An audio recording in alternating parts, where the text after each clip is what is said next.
இந்த செப்டம்பர் மாதத்துல உங்க ஜோதிடம் படி பீக்ல இருக்கக்கூடிய 2 ராசிகள் என்னென்ன சார்?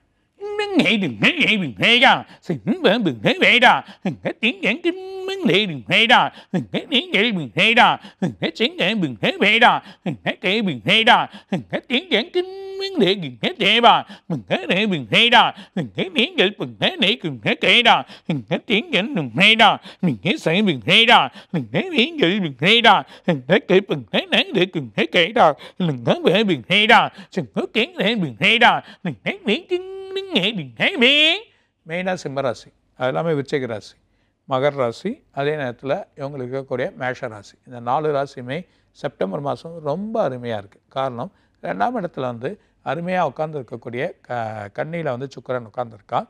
புதன் சூரியன் தன்னோட ஜென்மத்திலே உட்கார்ந்ததுனால அவனோட பார்வைகள் நல்லா இருக்குது. ஸோ அந்த பலம் பெற்றிருக்கு சூரியனுக்கு.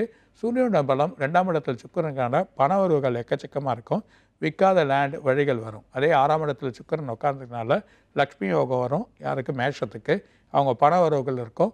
அவங்களுக்கு வந்து சில பொருட்களை வாங்குவாங்க, அதோட நிலைமைகள் இருக்கும். அதே நேரத்தில் விருச்சத்துக்கு 11ஆம் இடத்துல கன்னியில் சுக்கிரன் உட்கார்ந்துருக்கான். லாபாதிபதியாக போய் உட்காந்துரும். அந்த லாபாதிபதியத்தில் செயல்திறன்கள், உடல் பலங்கள், வாழ்க்கை முறைகள், தத்துவங்கள் எல்லாமே அவங்களுக்கு செயலாமை கூட. மகரத்துக்கு பாக்கியாதிபதியாக வந்து உட்காந்துருக்கனால ஒரு பெரிய செயலில் மாற்றங்கள் அவங்களுக்கு ஏற்படுறதுக்கான வாய்ப்பு இருக்குது. அதனால தான் இந்த 4 ராசிக்குமே இந்த ஒரு மாதம் அருமையான ஒரு செயலாக இருக்குது.